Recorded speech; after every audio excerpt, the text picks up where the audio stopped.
We are on a mission down to Hamilton, or Cambridge, which is in Hamilton, to go and pick up a camera. I've been looking for a decent 4K, like, sort of point and shoot camera, so I've gone with the Sony AX53.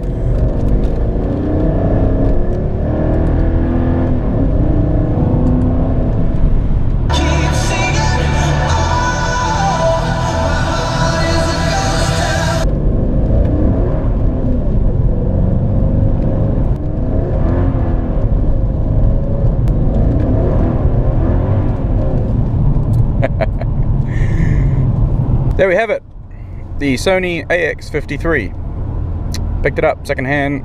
It's hardly been used. It's actually still within warranty as well, which is good. Got it cheap. It's actually a lot heavier than I thought it was going to be. It's got a good weight to it. In fact, it's almost like my DSLR body without a lens.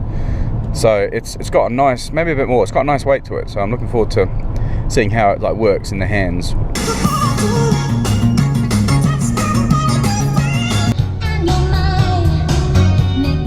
Alright, I just picked up a Lexa Professional 128 gig SDXC UHS2 3 class 10 card, so this should be good enough for the 4K video. So here it is, the Sony AX53.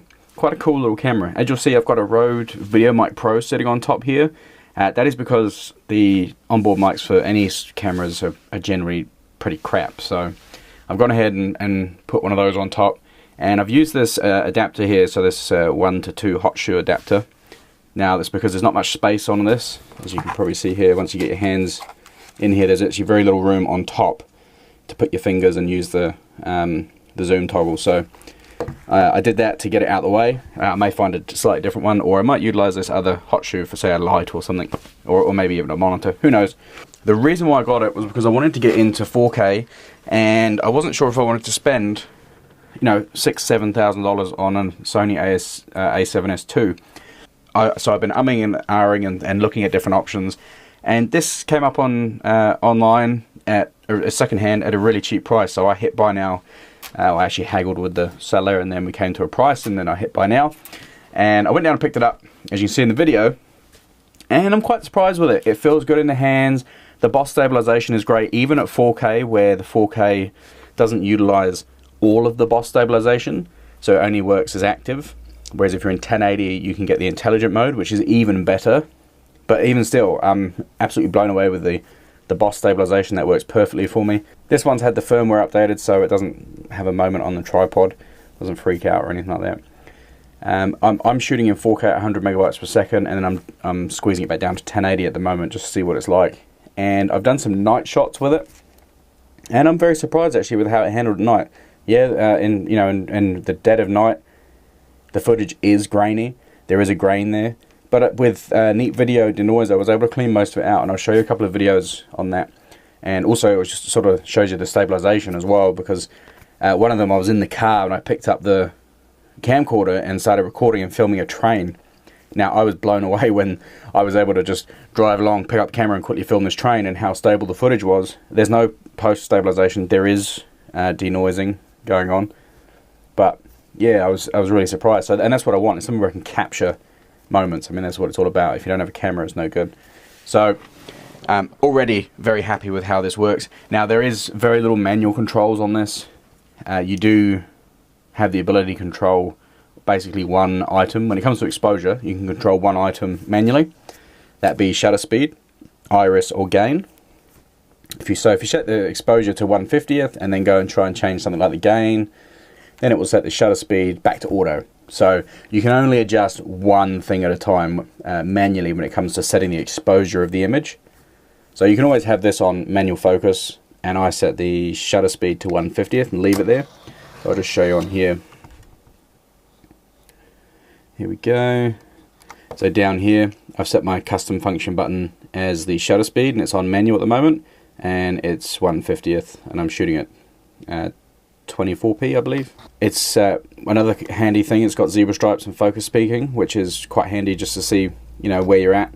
Even though this is very automatic, it's doing most of the work for you, which I find is great. And the image quality is actually mind-blowing.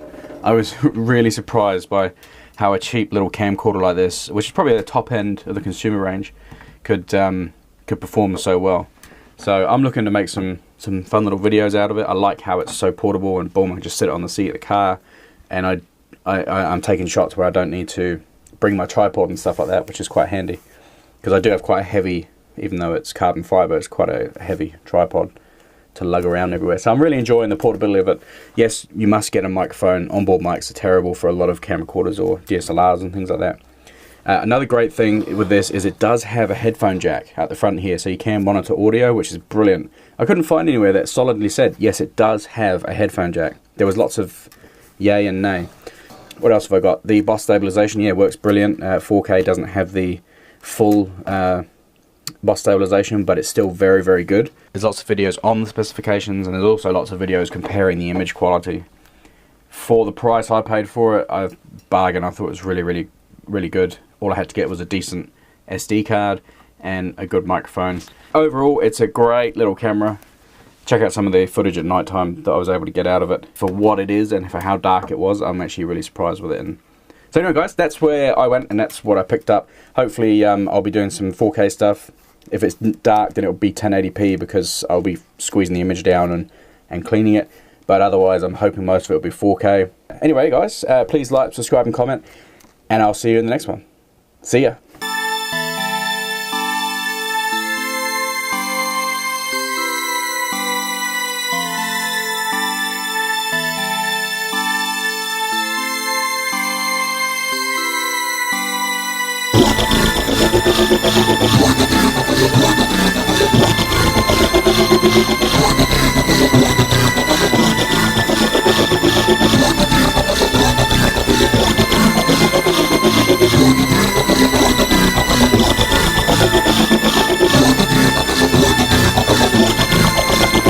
We'll be right back.